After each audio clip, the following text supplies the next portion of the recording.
6 years ago, if you had met me, then you would know that my life became obsessed with decluttering my house. I had gotten into this minimalist kick and I really wanted to become a minimalist. And so I thought I had to declutter everything, and I got really frustrated when it just wasn't working. Because what do we do, right? I was filling those trash bags. I was getting them out to the Goodwill. I was doing all the things, right? Guess what kept happening to me? Over and over and over again, I was going back into these spaces and they would once again be full of clutter. And if this is you right now, I know what this feels like. And for a few days, it feels really good, right? And then what happens to us all? Life starts happening again, and we have not figured out what was the root of the problem of our clutter. And so it's just gonna start building up all over again. And that's when I felt like I was missing this secret code that everyone else knew and I just didn't. Why could I declutter all of these rooms and still feel like I was stuck? I saw all these people, right, online doing these declutters and looking amazing, but wasn't working for me. And it wasn't until I hit rock bottom with my spending habits that I finally understood where on one hand, I did have a clutter problem and I was overwhelmed. On the other hand, I wasn't stopping my shopping problem, which is why decluttering all of these things meant I was going out and shopping because I was gonna find something that was gonna work better for me. And I was gonna find the joy of my things, right? And yet I didn't know yet what joy even was because I hadn't spent the time living in my decluttered home. Where clutter was an issue, decluttering was not the solution to my problem. At least not the only solution, because there's tons of studies, one of them being from UCLA. They're telling these researchers that, hey, I have a lot of clutter. I'm really overwhelmed in my home. And they're studying these people that are saying this and realizing that, wow, your stress level is really high. And even after we're decluttering, you feel a little bit better for a while, but then those things start coming back in because we're not in a silo here. We do still live with people or around people or have animals. Things are happening. It hit me that it wasn't my clutter that was suffocating me. That was my symptom. My problem was that I was still shopping and I was still buying things and I was still having all the apps on my phone, right? Trying to find stuff that's better.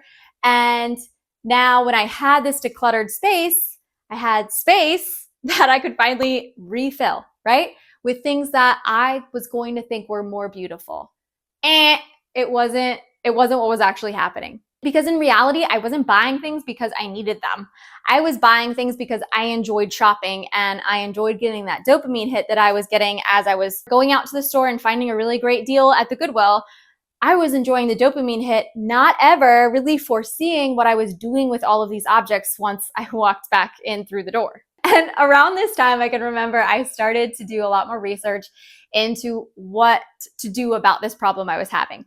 And I listened to this one monk, and it really hit me that, yes, I didn't want to become an extreme minimalist. And that's why if you look around my house, I have things.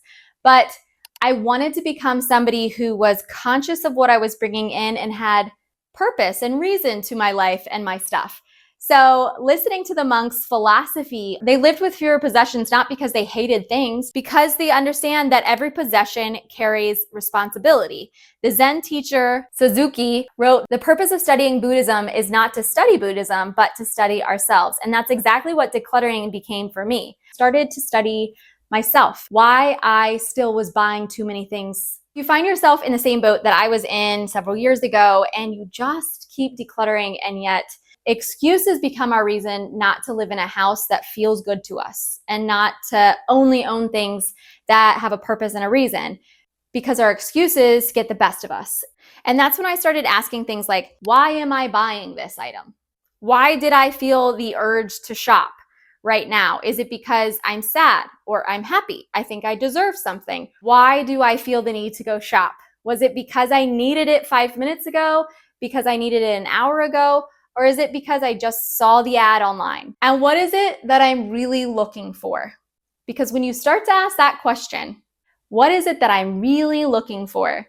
I have stopped myself from making so many careless purchases, because often with my minimalist mindset, I realize that I have things that can suit the same purpose, but they may not look or be perfect. Decluttering and organizing is so much more than just our stuff. It's about finding the right balance between your physical and your mental well-being. And that's why I love partnering again with Stasis. I've been using Stasis along with my stimulant for the past 2 months now, and I've noticed a few things that really stood out. I've noticed my energy stays more consistent throughout the day. Instead of riding any kind of emotional roller coaster that sometimes stimulants can have, Stasis is designed to help support healthy dopamine balance so you feel just more steady throughout your day. When I was diagnosed at 34 with ADHD, I started taking Vyvanse, and I love this whole new world of understanding that has opened up to me about myself, about my brain. So Stasis is a precision formulated supplement created specifically to address the predictable downsides that come with stimulant use and use clinically studied ingredients, and every batch is third-party tested. I'm also using the nighttime formula to support winding down and restoring after a busy day. So if you want to learn more, click on the link in the description and use my code Rebecca15 to save 15% off your first order. And of course, talk with your healthcare provider about what's going to be right for you before starting any new supplement. We're talking about this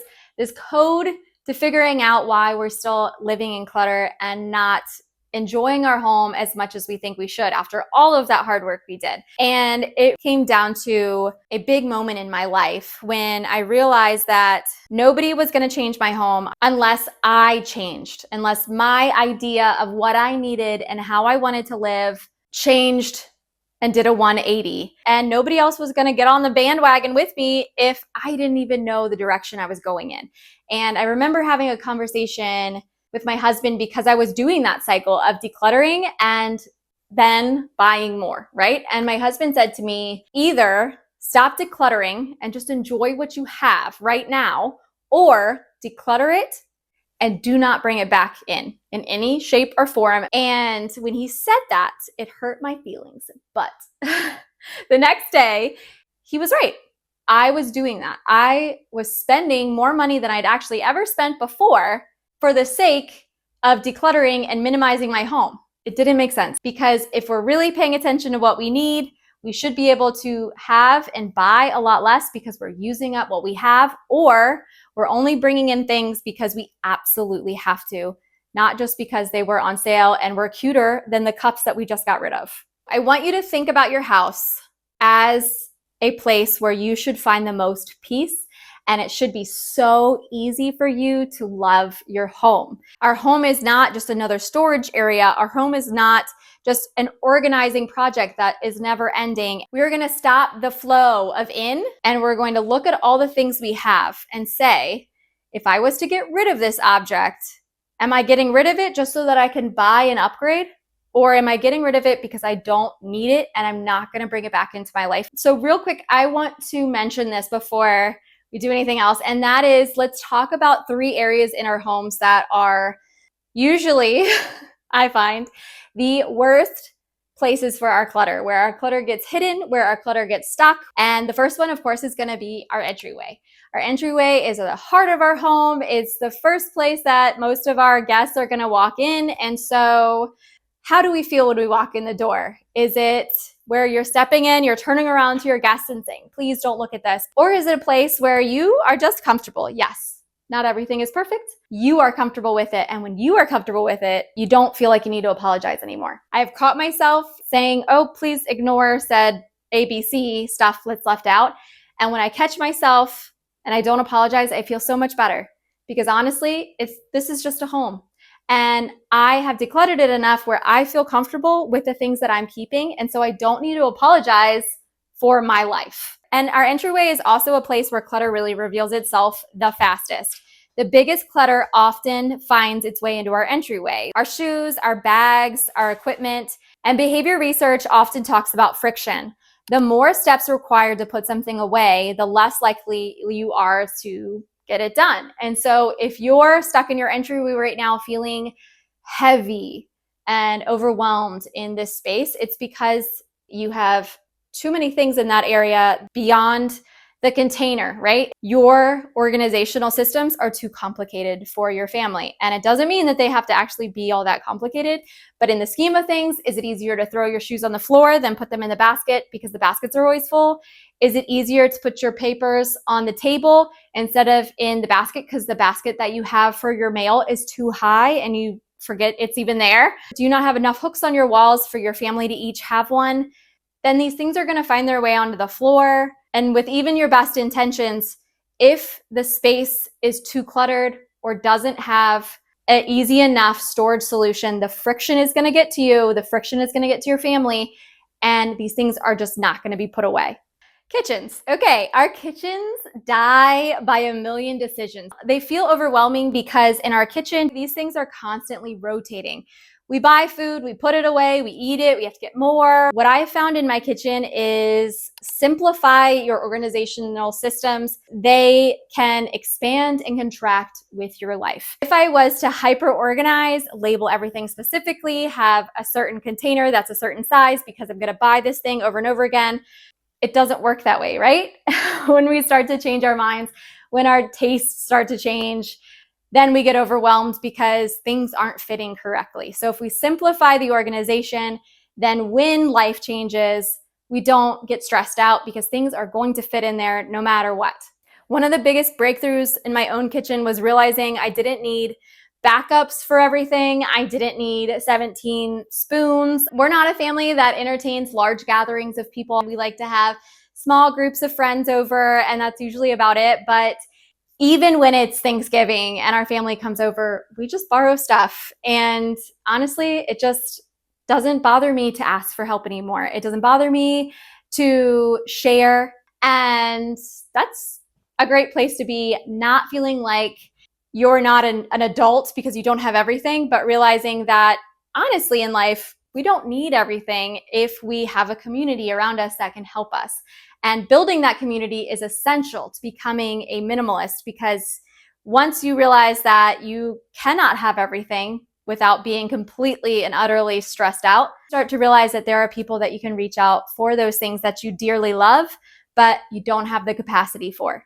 And finally, we are on to our closets. And in our bedroom, there are a lot of things that can get very overwhelming to us when we are trying to figure out how to declutter. And it comes down to having shelves full of fantasy things that we never reach for, but they've been there forever. We spent a lot of money on them, or maybe we even used to be that person, but now we're a much more casual dressed human being. And so we don't need those things anymore. But it's really uncomfortable to get rid of them, isn't it? And getting over that feeling of being uncomfortable and accepting that decluttering is in itself an uncomfortable situation, that where this once suited you and your lifestyle, that it no longer needs to be in your future, and that you can appreciate these things as they go. It's kind of like that Marie Kondo idea when she would say to thank the items, because it was there in a time when you may have needed it, but it doesn't mean that you need it right at this moment. With that, I want you to think about in your closet, what is the person that you want to be? Who is the future you? Insert your name right here. And the future Becky wants to be somebody who can get dressed quickly.